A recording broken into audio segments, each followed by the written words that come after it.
Organised sound in a linear fashion. Scene 1A. Take 1. 1, 2, 3, oh my God!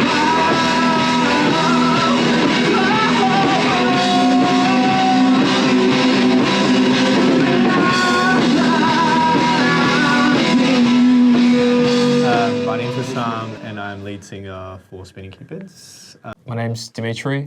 I play lead guitar in Spinning Cupids. I'm Zilya, I'm a bassist from Spinning Cupids. I'm Matt. I play rhythm guitar, backing vocals and synth for the band. My name is Massimo. I play the drums. Everyone get hyped.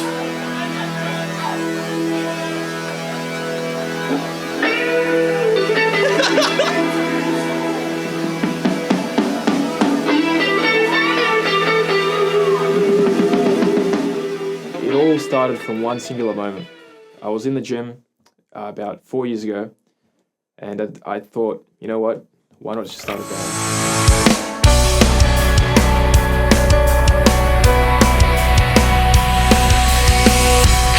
The feeling I get on stage is just beautiful. Like when I'm playing a guitar solo, I can feel like my blood pumping in my head, and I'm just like vibing so hard. I forget about life. I just, I'm in the moment, and I can see the people vibing as well. And yeah, it's just, you can't describe the feeling. I knew how to play guitar for about a year at that point, and I thought, I want to play with people. And so I made a story post on my Instagram, and I said, who wants to be in a band with me? Basically posted something on Instagram, and one of my friends who's a good keyboard player, they obviously needed the bassist, so he asked me, do you want to try and join this band? And I said, I've never played bass before in my life. And I said, yeah, that's fine, just join. And that was it. Can't deny about a sense of despair in the air.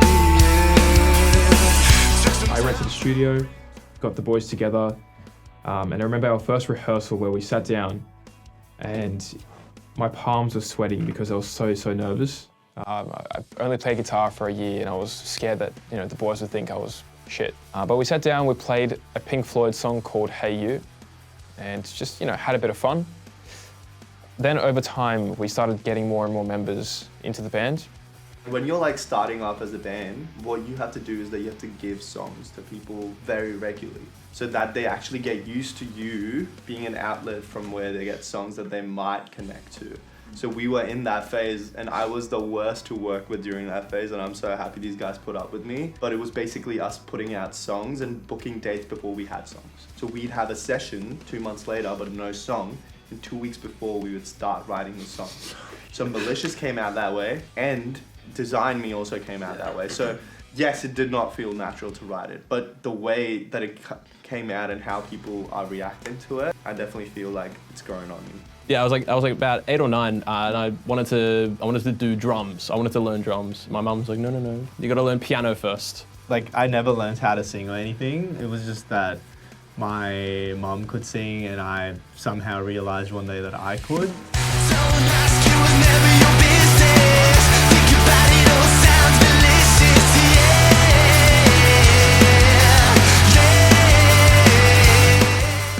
My dad plays the drums, so that's mostly how I got into it. Well, I've started with acoustic guitar for a few years. I'm not great at it, so bass is a bit more akin to my level, I suppose, especially for a rock band.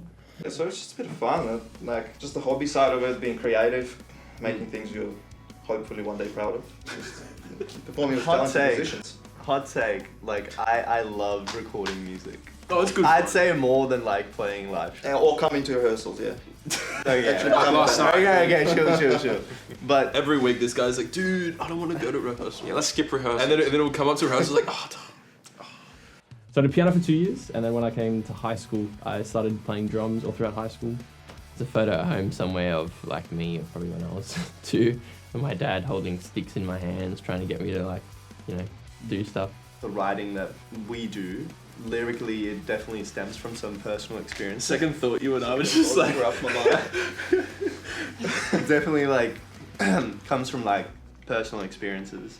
We leave it open-ended though, enough so that people can form their own connections with the song, because I don't like people telling people that this is what you should feel. I leave little bits here and there and leave it to a point where... That's what I like about when songs are ambiguous. It's the best, I think. It should be in subtlety. If I leave a lyric in there that's very personal to me, It'll be very subtle, and it will be sandwiched between things that you won't be able to directly tell that, hey, maybe the singer was going through something. I would just sing cover songs every now and then. And then I ended up quitting music for 5 years. I was sick for the entirety of winter, and we had the most shows. I was coughing up blood before like shows. Sacrifices. And the worst thing was that after that, I forgot how to sing. Not that I had learned how to sing ever. I've had like 2 vocal lessons in 2021. You only had 2? Only 2 in 2021. Why'd you stop so early? It's just naturally talented. No, Yeah, true. No. I think I've just had a handful of gigs that have felt better than others for reasons I don't know. Sometimes you just have off days, and I've definitely had those. And some gigs just hit a lot harder than others. There's one time there was a second thought breakdown. There's like a huge breakdown that we do in that song, Like and there was explosion on like the I first headbang beat. really like I'm really into it. We're all into it. The front 3. And there was no drums, and we're just headbanging to nothing. To silence. And every single person recorded that part and put it up on the story.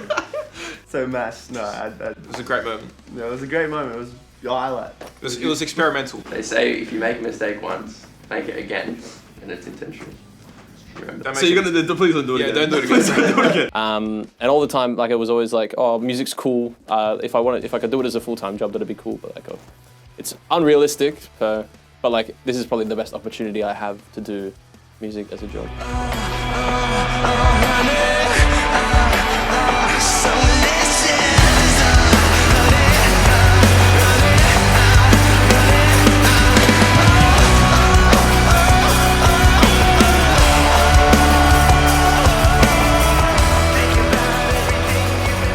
Until I met Demi on that one day, and that's when I started singing again. So it was sort of like a dream I think I had forgotten, and I wasn't going to pursue. I honestly think like this lineup that we have is just we're like a factory. We're just producing so well together.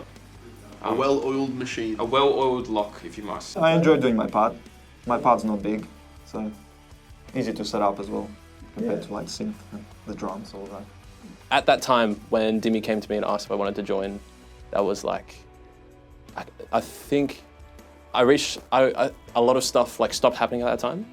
So there was nothing happening in my life. I was like, oh, I'm kind of bored these days. And, oh, no, that's right. It was like literally on the day, I was thinking like, oh shit, I'm so bored these days. I got nothing to do. Like that day, Dimi messaged me saying, oh, do you still play drums? Like you still play music and everything? And I was like, I still play, I still dabble. It's kind of funny how these things work out. Just end up somewhere you weren't expecting to. I think being in a band is one of the most exciting things that I've done, and I'm really excited to see where this takes us. I think we're going to do big things. I'm kind of just along for the ride and happy to see where it ends up.